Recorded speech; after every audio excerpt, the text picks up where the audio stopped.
여러분 약속을 잘 지키십니까? 뜬금없는 질문 같지만 약속이 중요하다는 것입니다. 어쩌면 인생 전체가 약속으로 이루어진다고 해도 과언이 아닐 것입니다. 결혼도 약속이지요.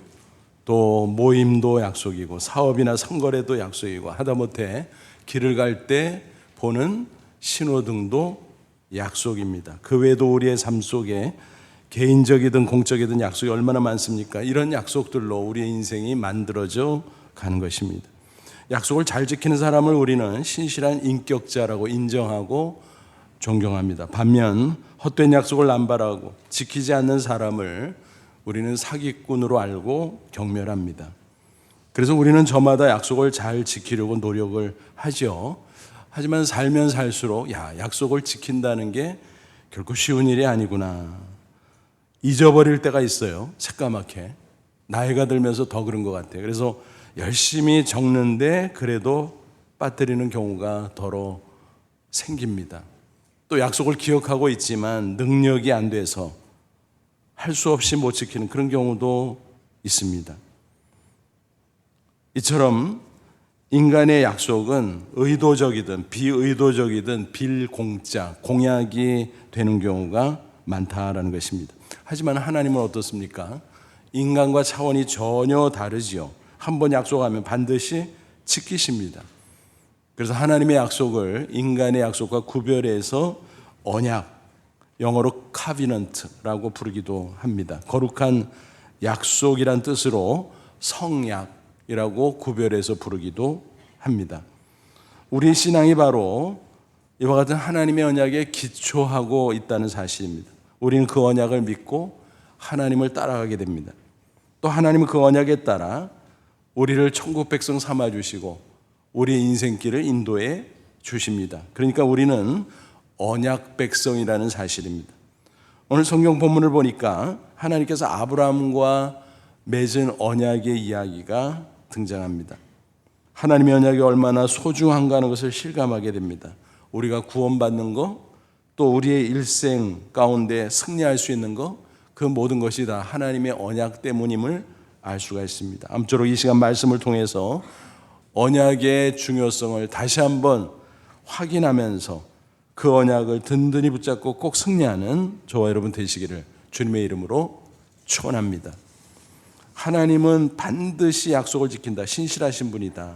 그럼에도 인간은 자기 수준대로 생각해서 그런지 몰라도 하나님을 잘 믿지 못할 때가 있습니다. 아브라함도 그랬습니다. 물론 아브라함은 갈대아우르 우상도시에서 하나님의 부르심을 받고 가나안 땅까지 갔어요. 그것만 해도 사실은 가상한 믿음이기는 하죠. 그럼에도 그는 여전히 의심을 품고 있었다는 사실입니다.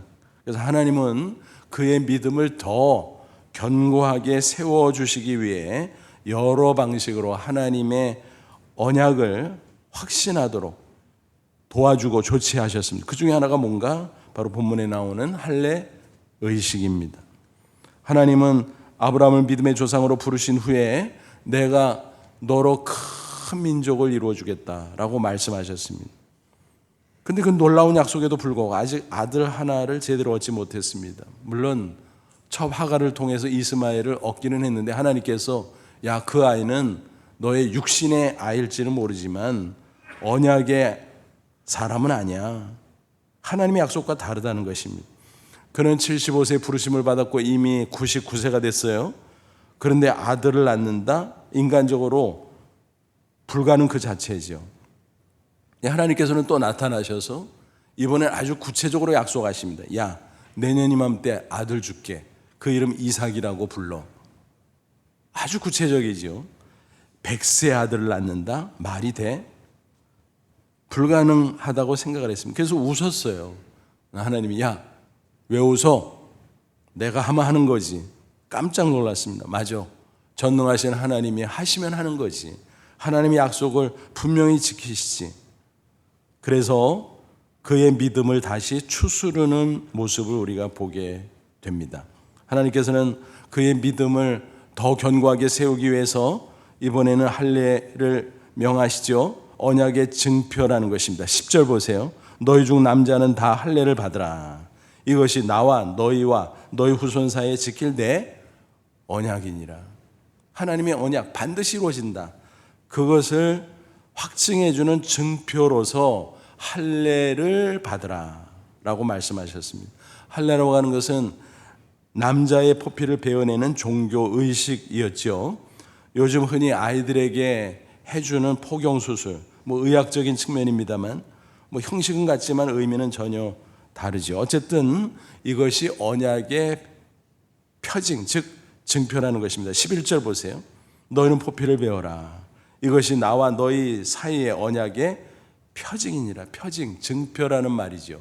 영어로 말하면 sign. 그걸 척 보면 하나님의 언약 백성이네 판별할 수 있다는 것입니다.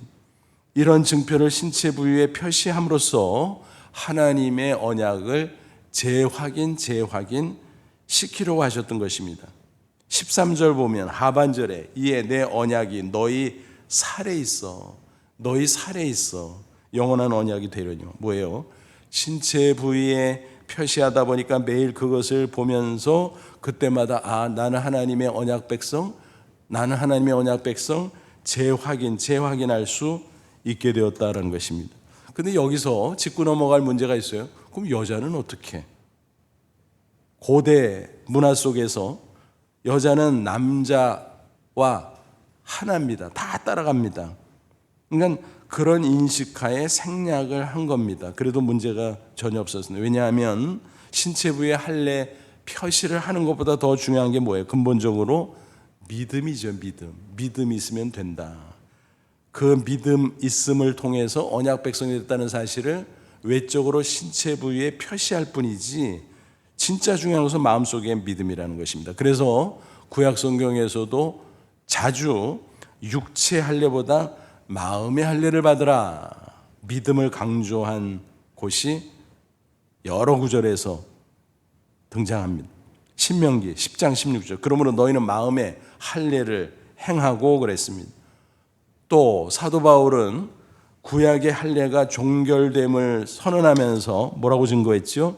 로마서 2장 29절 오직 이면적, 내면적, 영적 유대인이 유대인이면 할례는 마음에 할지니 무슨 얘기예요? 믿음이 중요하다는 거예요. 마음속에.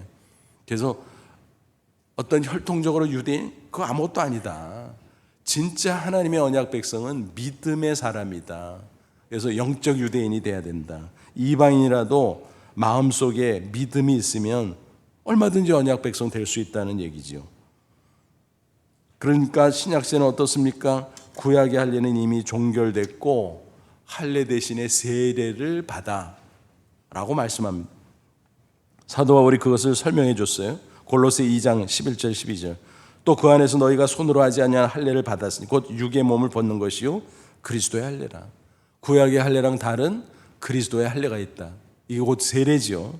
너희가 세례로 그리스도와 함께 장사되고 또 죽은 자들 가운데서 그를 일으키신 하나님의 역사를 믿음으로 말미암아 그 안에서 함께 일으키심을 받았느니라. 우리의 믿음이 뭐예요? 예수님이 나의 죄를 위해서 십자가에 죽으셨다가 장사되셨다가 나를 위해서 다시 부활하셨죠. 그걸 믿는 거예요. 나를 의로운 하나님의 백성 삼기 위해서. 그게 세례의 의미입니다. 그래서 세례를 받는다는 것은 영적으로는 성령의 세례, 그리스도의 할례가 바로 그거예요. 그래서 거듭난다, 중생한다 그런 거죠. 육적으로 한 번 났지만 영혼이 다시 새롭게 거듭나는 겁니다. 예수님과 함께 죽었다가 옛사람은 죽은 거죠. 예수님과 함께 다시 살아나는 거, 새 사람으로 거듭나는 것이 이게 신약 세례의 의미입니다. 마음속에서 일어나는 성령의 세례예요. 근데 그것을 외적으로 표시해 주는 게 뭘까요? 물세례죠. 물세례.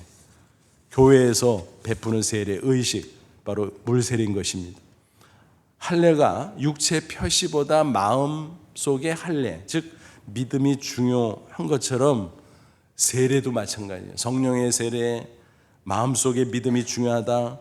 그런데 그것을 외적으로 물세례 형식으로 표시해 줄 뿐이다. 그리고 정말 중요한 게 뭐냐? 믿음이 중요하고 또 믿음의 사람에게는 성령의 인치심이 있다. 또 성령의 보증과 내주하심이 있다라고 증거합니다. 고린도서 1장 22절 그가 또한 우리에게 인치시고 보증으로 우리 마음에 성령을 주셨느니라. 뭘까요? 육안으로는 보이지 않지만 우리의 마음속에 성령께서 도장을 꽝 하고 찍어준다는 거예요. 너는 내 거야. 언약 변치 않아. 그런 표시죠. 또 보증으로 데포짓으로 담보물로 우리 마음속에 성령이 와 계신다는 거예요. 그래서 천국 갈 때까지 계속 떠나지 않고 계세요. 그걸 성령의 내주라고 말하죠. 성령의 인치심, 성령의 보증, 성령의 내주 이런 것들을 통해서 내적 증표를 주셨다라는 것입니다.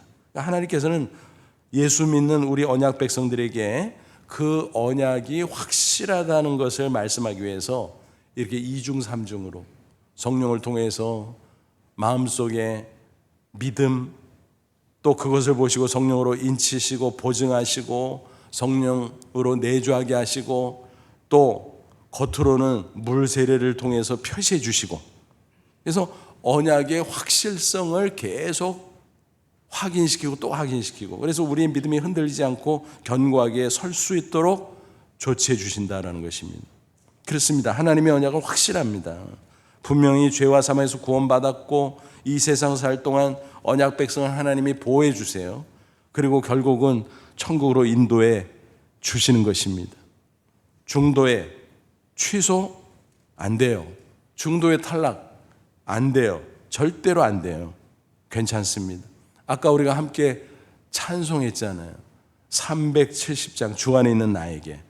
그 가사 하나하나가 우리의 신앙 고백이잖아요. 그 중에서 4절 보면 이런 내용이 있잖아요. 내 주와 맺은 언약은 영불변하시니 그 나라가기까지는 늘 보호하시네. 주님을 찬송하면서 할렐루야 할렐루야 내 앞길 멀고 험해도 나 주님만 따라가리. 하나님의 언약은 영불변하다는 것입니다. 따라서 천국 갈 때까지 하나님은 우리 언약 백성을 반드시 보호해 주시고 지켜주실 줄로 믿습니다. 그럼 우리는 그런 확신을 가지고 험한 인생길이라고 할지라도 당당하게 따라갈 수 있다는 것입니다. 구약시대에 또 마음의 할례가 중요한 것처럼 그래도 육체의 할례를 시행하라고 했던 것처럼 오늘날 신약시대에도 성령의 세례에 마음속의 믿음이 중요하지만 물세례를 시행하는 것도 중요하다라고 말씀합니다. 그럴 때 하나님의 언약에 대한 믿음이 증진되고 믿음이 견고해지게 됩니다. 여러분 교회에서 물세례를 베풀 때요 아무에게나 주는 게 아니죠. 믿음을 확인하고 믿음 있는 사람에게만 베풉니다. 교회 거룩한 성례인 거예요. 그래서 믿음을 확인하는 절차를 꼭 거쳐요. 그래서 어제 세례문답 1대1로 문답하는 거죠. 마음속의 믿음을 어떻게 육안으로 판별할 수 있겠습니까? 그러나 질문을 통해서 찔러보면 알아요. 이렇게 찔러보고 이렇게 찔러보고 이렇게 찔러보면 아, 이 사람이 믿음 있는 사람이구나. 오케이, 합격입니다. 그러면 이제 교회 예배 시간에 모든 성도들 앞에서 공개적으로 그 믿음의 고백을 받고 겉으로 물세례 표시를 해 주는 것입니다. 믿음 있는 사람이 물세례를 받는 거예요. 근데 물세례를 받으면 그 믿음이 더 커져요. 야, 나는 세례받은 사람이야. 이제 언약 백성 분명히 원래 그랬는데 더 확신하게 된다는 것입니다. 그래서 세례 예식은 믿음을 증진시켜주고 믿음을 더 견고하게 세워주는 효과가 있다라는 사실 꼭 기억하십시오. 이렇게 좋은 거기 때문에 예수님께서는 승천하실 때 지상명령, 최고명령을 주시면서 그걸 대개 우리가 성교명령으로 알고 있는데 그 안에 잘 들여다보면 세례명령과 교육명령도 있어요. 세례 줘라. 그리고 하나님의 말씀 잘 가르쳐라. 지키게 하라. 그 세례명령 부분이 어디에 나와 있습니까? 마태복음 28장 19절. 그러므로 너희는 가서 모든 민족을 제자로 삼아 아버지와 아들과 성령의 이름으로 성부 성자 성령의 이름으로 세례를 베풀어라 라는 것입니다. 그러니까 엄격하게 말하면 물 세례를 굳이 받지 않아도 믿음이 있으면 이미 언약 백성이 된 거예요. 여러분, 예수님이 운명하실 때 옆에서 마지막 회개한 한 강도가 여러분 믿음으로 구원받았잖아요. 천국 갔잖아요. 잠깐 나 세례받고 올게요. 다녀온 거 아니잖아요. 근데 예수님께서 확증해 주셨어요. 내가 오늘 나와 함께 낙원에 있으리라. 그러니까 여러분, 물세례 안 받아도 구원받고 천국 갈 수 있어요. 그럼 난 물세례 굳이 안 받을래요. 그것도 왜 굳이 안 받습니까? 좋은 건데, 받으라고 명령까지 하신 건데 기회가 되면 받아야지. 물세례는 그처럼 귀하고 귀한 거예요. 그래서 때로는 핍박을 무릅쓰면서라도 물세례를 베풀기도 하고 받기도 하는 것입니다. 우리 한국 땅에서 최초로 세례받은 사람이 누굴까? 교회사를 살펴보면 노춘경이라는 분입니다. 이분은 그 당시 조선의 조정에서 복음 전도를 금지하는 가운데 복음을 접했어요. 선교사를 통해서. 알렌 의료 선교사의 조선어, 한국어 교사로 일했었거든요. 근데 성경책을 보고 호기심이 생겨서 그걸 막 보는데, 야, 예수라는 분이 있는데 이분이 하나님의 아들, 구원자, 성령께서 깨우쳐 준 거예요. 난 믿을래. 예수님 마음속에 영접했어요. 그러고 나서 야, 세례라는 게 있다 그러는데 나도 그 세례 받고 싶은데 선교사님한테 얘기했는데 선교사님이 그거 조심스러운 거예요. 조선 조정에서 복음을 지금 전하는 것도 금지하고 있는데 세례 베풀다가 들키면 큰일 나요. 우리 쫓겨날 수도 있어요. 하지만 노춘경은 나는 목숨을 걸었습니다.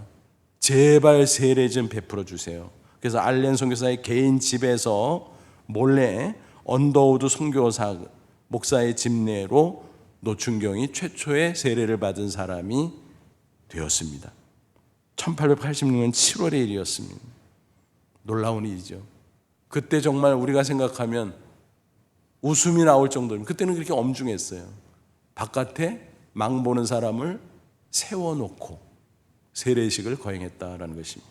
사실 지금도 세계 각지에서 그런 비슷한 일이 벌어지고 있어요. 저만 해도 선교지에 여러 군데 다니잖아요. 근데 비교적 자유롭지만 이슬람권이나 공산권에서는 복음을 공개적으로 자유롭게 전하지도 못하고 세례 그걸 어떻게 해요? 그렇다고 복음 안 전합니까? 그렇다고 믿는 사람 세례 안 줍니까? 해야지.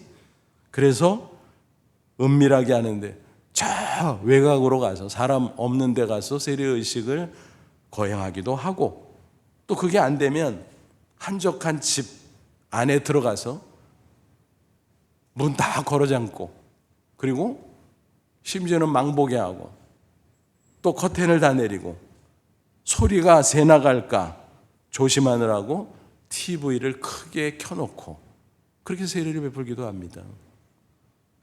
물세례는요 그렇게 귀하고 중요한 거예요. 어쨌든 하나님은 우리가 예수님을 믿기만 한 언약 백성 삼아주세요. 그것을 아무 의심 없이 견고한 믿음으로 세워질 수 있도록 언약의 증표를 주시는 거예요. 구약시대는 할례 형식으로, 신약시대는 세례 방식으로. 어쨌든 우리가 정말 중요하게 생각해야 되는 것은 나 자신이 언약 백성임을 확신하는 거구나. 아무쪼록 그 확신을 가지고 세상에서 당당히 승리하다가 저 천국에 들어갈 수 있기를 주님의 이름으로 축원합니다. 그럼 이제 우리가 언약 백성이 된 게 분명할진데 과연 우리는 천국 갈 때까지 어떤 모습으로 살아가야 될까요? 언약 백성의 정체성이에요. 세 가지로 정리해 볼 수 있을 것 같아요. 새 사람 인식을 가지고 살아요. 난 새 사람이야. 그러면 어떻게 해야 돼요? 그러면 변화된 새 생활을 해야지. 그리고 내 인생의 목적이 달라졌어. 새 사명을 감당해야지. 그렇게 살아가는 것이 바로 언약 백성의 정체성이다라는 것입니다. 오늘 본문 성경 보면 할례 의식의 여러 가지 규정들이 있는데 그 안에 이런 내용들이 다 포함되어 있어요. 중요한 몇 가지를 한번 체크해 보죠. 무엇보다 포피를 베어내는 것이 중요합니다. 할례라는 용어, 한자를 보든 영어를 보든 어때요? 베어낸다는 의미가 포함되어 있죠. 뭐예요? 옛사람의 모습, 죄악을 베어낸다. 그런 뜻이에요. 또 어떤 규정이 있나요? 12절 보면 너희의 대대로 모든 남자는 집에서 난 자나 또는 너희 자손이 아니라 이방 사람에게서 돈으로 산 자를 막론하고, 뭐예요? 유대인, 이방인 가리지 않는다. 육신의 혈통이 중요한 게 아니라 믿음이 중요하다는 거지요. 그러니까 아무나 믿으면 할례를 베풀 수 있다라는 것입니다. 그래서 구약 시대에도 유대인뿐만이 아니라 이방인에게 복음을 전했어요. 그래서 구약에도 선교가 있고 신약에도 선교가 있는 것입니다. 그리고 할례를 언제 받으라고요? 8일 만에 8일째 되는 날에 받으라 그랬어요. 그래서 누구든지 믿음이 있으면 할례를 받고 그러면 하나님의 언약 백성 되고, 그런데 생후 8일째 받고 뭐 이런 규정들이 쭉 있었던 거예요. 물론 그때 아브라함은 이미 99세니까 99세 할례 받았을 거고, 또 다른 사람들은 자기 나이대로 그냥 할례를 받았겠죠. 그런데 그 이후에는 이삭 같은 사람은 생후에 8일째 되는 날 할례를 받게 되었던 거지요. 그 왜 하필이면 8일일까? 모르죠. 그런데 알게 됐어요. 의학이 발달되면서 현재 의학자들이 밝혀낸 중요한 사실이 있었어요. 왜 8일째 그럴까? 어떤 연구가 나왔냐 하면은 출혈될 때 피가 응고되잖아요. 그때 응고시키는 단백질 그 성분이 있는데 그게 100으로, 보통 사람들 100으로 쭉 유지돼서 우리가 피가 흘러도 응고되잖아요. 그래서 아물고 뭐 이렇게 되는 거 아닙니까? 근데 생후에 그것이 조금씩 아주 적게 늘어나다가 8일째 될 때 딱 치솟는다는 거예요. 그러니까 3, 4, 5일 성미가 급해가지고 나는 빨리 할례 줄 거예요 우리 아이한테. 그러면 출혈을 감당할 수 없다는 거예요. 그런데 8일째는 보통 사람들 유지되는 100 기준으로 할 때 120까지 치솟는다는 거예요. 그러다가 그 뒤에 지나면 뚝 떨어져서 100으로 쭉 유지된다는 거지요. 야, 그거 몰랐네. 이제야 발견했네. 근데 하나님은 언제 하셨어요? 수천 년 전에 하셨어요. 창조주 하나님이, 전지전능하신 하나님이, 야, 8일째 할례 베풀어. 왜 그랬을까요? 의학적으로는 우리가 몰랐지만 알게 된 사실은 그때가 출혈을 제일 잘 통제할 수 있으니까 알아서 그렇게 말씀하신 거예요. 그러니까 여러분, 우리가 하나님의 말씀은요 그냥 순종하면 수지 맞아요. 하나님이 다 알고 명령하시는 거니까. 또 영적인 관점에서는 뭐예요? 8은 7 플러스 1이죠. 율법을 보면 생후 7일까지는 부정하대요. 뭐 여러 가지로 그러겠죠. 위생적으로나 뭐. 그러다가 그 다음에 이제 정결해지는 시점이 바로 8일째라는 거예요. 그래서 8은 7 플러스 1, 새로운 시작. 또 한 주간의 주기 사이클이 7일이잖아요. 그래서 그거 지나가고 플러스 1, 새로운 시작. 이런 규정들을 쭉 보면 언약 백성의 정체성이 대충 어떤 건지 알겠다, 정리할 수 있겠다. 그게 세 가지라는 거예요. 간단 살펴보죠. 첫째, 뭐라 그랬어요? 새 사람 의식. 나는 새 사람 됐어. 그 의식을 가지고 살아야 된다는 것입니다. 나는 구원받았어. 이제는 영생을 얻었어. 새 사람이 됐어. 그걸 확신하라는 것입니다. 요한복음 5장 24절에 예수님께서 말씀하셨어요. 내가 진실로 너에게 이르노니 내 말을 듣고 또 나 보내시니 하나님을 믿는 자는 영생을 얻었고 심판에 이르지 아니하나니 사망에서 생명으로 옮겼느니라. 그러니까 죄와 사망에서 구원받고 영생을 얻어서 완전히 사는 동네가 영적으로 달라졌어요. 육신적으로는 같은 동네 살지 모르지만 영적으로는 죄와 사망의 동네에서 살다 이제는 의와 영원한 생명의 동네에서 살게 되었다. 장차 갈 곳도 달라요. 우리는 영생과 천국으로 향하게 되었다라고 하는 분명한 사실입니다. 사도 바울은 그것을 이렇게 증거했어. 고린도후서 5장 17절 그런즉 누구든지 그리스도 예수 안에 있으면 새로운 피조물이라 이전 것은 지나갔으니 보라 새 것이 되었도다. 새 사람 됐다는 거예요. 완전히. 물론 겉으로는 잘 몰라요. 그 사람이 그 사람 같아요. 뭐 같은 동네 사고 같은 학교 다니고 같은 회사 다니고 뭐 같은 길거리 섞여서 돌아다니고, 근데요 사실은 영적으로는 완전히 다른 데 살고 있고 가는 방향이 완전히 다른 거예요. 마치 이와 같아요. 계란으로 설명을 하면요, 계란이 이 계란이 저 계란이고 저 계란이 이 계란이 뭐 다 비슷비슷하고 똑같아 겉으로 보면. 근데요 달라요. 이것은 유정란, 이것은 무정란. 유정란 뭐예요? 수정이 이미 됐어요. 암탉이 3 정도 품고 나면 거기서 알을 깨면서 껍질을 깨면서 병아리가 나오잖아요. 잘 자라면 나중에 큰 닭이 되잖아요. 그죠? 그런데 무정란은요, 수정이 안 돼서 생명이 없어. 그래서 시간이 지나면 오히려 암탉이 품고 있어도 골아버려. 여러분, 사람도 그런 거예요. 똑같은 사람이 다 아니에요. 육신적으로 겉으로 보면 똑같은 것 같은데 이 사람은 성령의 사람, 이 사람은 육신의 사람. 달라요. 사는 방식과 사는 동네가 다르고 영적으로, 그리고 가는 방향이 전혀 다르요. 영원한 천국, 영원한 지옥, 갈라지는 것입니다. 그러므로 저와 여러분은 믿음으로 언약 백성 됐다는 새 사람의 자부심을 가지고 이 세상에서 승리하다가 장차 저 천국에 꼭 들어가시기를 주님의 이름으로 축원합니다. 그리고 두 번째는 새 사람이 됐으니까 어떻게 해요? 변화된 새 생활을 해야죠. 거슬러서 보면은 17장 1절 하나님께서 나타나서 아브라함에게 뭐라고 말씀하셨나요? 하반절 그에게 이르시되 나는 전능한 하나님이라 너는 내 앞에서 행하여 완전하라. 완전, 퍼펙트? 아이고, 우리가 죄인인데 뭐 믿고 언약 백성 됐다고 완전하나? 맞아요. 하나님 아세요. 그래서 여기서 완전하라는 것은 100% 완전하라는 것이 아니라 완전을 지향하라 그거예요. 우리 아버지가 하나님이니까 하나님을 닮아가야지. 우리의 주님이 예수님이니까 예수님을 닮아가야지. 그래서 거룩한 모습으로 변화돼야지라는 거예요. 예수님도 비슷한 취지로 산상수 가운데 말씀하셨어요. 마태복음 5장 48절 그러므로 하늘에 계신 너희 아버지의 온전하신 같이 너희도 온전하라. 퍼펙트. 똑같은 의미예요. 그러니까 그것을 지향하면서 우리는 매일매일 새로워지고 변화를 거듭해야 된다는 것입니다. 마치 허물을 벗듯이 잘못된 것을 하나하나 벗어 던지고 새로운 모습을 갖춰야 된다. 물론 인간적인 노력과 힘으로 되질 않아요. 안 돼요.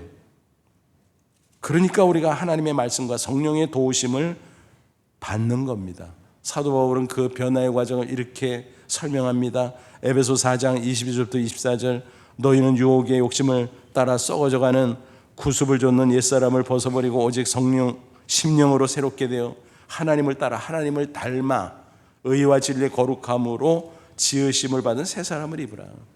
옛사람의 추하고 악한 모습을 다 벗어 던지고 하나님을 닮은 거룩한 아름다운 모습으로 변화되고 변화되라. 여기서 새 사람을 입으라는 것은 새 생활을 살아라라는 그런 얘기죠. 이 성화의 과정은 평생 지속되는 점진적 과정이에요. 그러나 방향은 확실해요. 하나님을 향하고 예수 그리스도로 향하는 것입니다. 옛날 미국 서부 개척시대도 유명한 이야기예요. 양을 훔친 형제가 있었어요. 들켰어요. 큰일 났어요. 엄중하게 다스리는 시대죠. 옛날 개척시대에는 보안관이 한 지역을 다스리면서 총으로 뭐 즉결 처단하기도 하고 막 이랬잖아요. 그런 엄중한 때에 딱 걸려버렸어요. 당국자는 그 두 형제 이마에 낙인을 찍어버렸어요. 인두로 새겨버렸죠. ST, sheep thief, 뭐예요? 양도둑. 그 마을에서 살라고 하니까 너무너무 기가 막혔어요. 양도둑. 사람들이 보고 손가락질합니다. 흉을 봅니다. 수군댑니다. 저 사람들 양도둑이래. 양 훔치다 걸려갖고 저렇게 됐대. 형은 수치심에 못 견디고 마을을 떠납니다. 객지를 전전합니다. 사람들이 다 이상하게 아니 이마에 뭐 저게 뭐지? ST가 뭐지? 뭐 말할 수도 없고 끙끙거리다가 여기저기 전전하고 그러나 옛사람의 버릇은 못 고치고 또 악행을 저지르다가 결국 죽고 말았습니다. 그런데 동생은 어떻습니까? 마을에 그냥 남았어요. 내가 잘못했으니까 당연하지 속죄하는 마음으로 새로운 삶을 살아가게 됐습니다. 마을의 굳은 일을 도맡아 하고 어려운 이웃을 섬기고 그랬습니다. 세월이 10년, 20년, 30년, 40년 흘러갑니다. 점차 마을 사람들이 그 사람을 존경하게 됩니다. 그래서 동네 유지가 됐어요. 학교에서 강의를 요청합니다. 중요한 행사가 있으면 주최 측에서 와서 축사해 주세요. 요청을 하기도 합니다. 그러다 보니까 마을 사람들은 ST가 뭔지도 모르고 또 ST의 의미를 굳이 알려고도 하지 않고 그냥 지냈습니다. 그런데 외지 사람이 지나가다가 그 낙인 ST를 보고 마을 사람 한 사람을 붙잡고 물어봤어요. 여보시오, 저 어르신 이마에 ST가 뭐요? 글쎄요, 옛날에 뭐라고 그러던데 잘 모르겠어요. 나도 그거 아는 사람 거의 없을걸요. 글쎄, 내가 추정컨대 저 어르신의 행실로 보아서 ST는 세인트의 약자가 아닐까요? 완전 뒤집어진 거지요. 여러분, 그렇습니다. 우리도 과거에 양도둑과 같았어요. 죄송해요, 제 얘기만 해야 되는데 여러분까지 끌고 들어와서. 그런데 예수님을 닮아가면서 성화되니까 이제는 성자가 되었고 성자가 될 수 있다는 것입니다. 성도라는 말이 그거예요, 여러분. 어떤 분들은 성도라 그러면 기분 나빠요. 아니, 내가 집사인데, 내가 장로, 내가 권사, 내가 목사인데 성도라니. 여러분, 다 성도예요. 목사도 성도, 권사도 성도, 집사도 성도, 장로도 권사도 다 성도예요. 성도 아니면 큰일 나요. 왜냐하면 언약 백성은 다 성도거든요. 신분이 바뀌었어요. 영어 성경 보세요. 성도라고 나온 그 구절 들어가서 대조해 보면 뭐라고 번역되어 있어요? 세인트, 복수는 세인트. 우리가 믿음으로 언약 백성 됐으니까 이미 세인트가 됐다는 거예요. 근데 우리의 삶이 부실하잖아요. 그래서 말씀과 성령을 의지하고 하나님 아버지를 모델로, 예수님을 모델로 변화되는 성자의 새 생활을 살아가야 된다는 것입니다. 저와 여러분 아무쪼록 그 이름에 걸맞게 성자같이 새 생활을 추구하며 실천하며 살아갈 수 있기를 바랍니다. 그리고 마지막 세 번째, 사는 목적이 달라졌어요. 사명이 주어졌다라고 하는 것입니다. 세상 사람들 세속적인 목표를 향해서 동분서주하잖아요. 그러나 우리는 달라졌어요. 똑같은 직업군에서 살고 똑같은 지역에서 살고 겉으로 보면 비슷비슷한 것 같지만 그러나 전혀 차원이 달라요. 어떤 사람은 생계형 인생을 살아가요. 육신을 위해서만. 그런데 어떤 사람은 사명형 인생을 살아가요. 하나님의 영광을 빛내고 하나님께서 우리에게 맡겨주신 일들을 감당하면서 완전히 다르죠. 언약 백성 되면 바로 사명의 인생이 되는 것입니다. 예수님께서 말씀하셨어요. 마태복음 6장 31절부터 33절까지. 그러므로 염려하여 이르기를 무엇을 먹을까, 무엇을 마실까, 무엇을 입을까 하지 마라. 이는 다 이방인들이 구하는 것이라.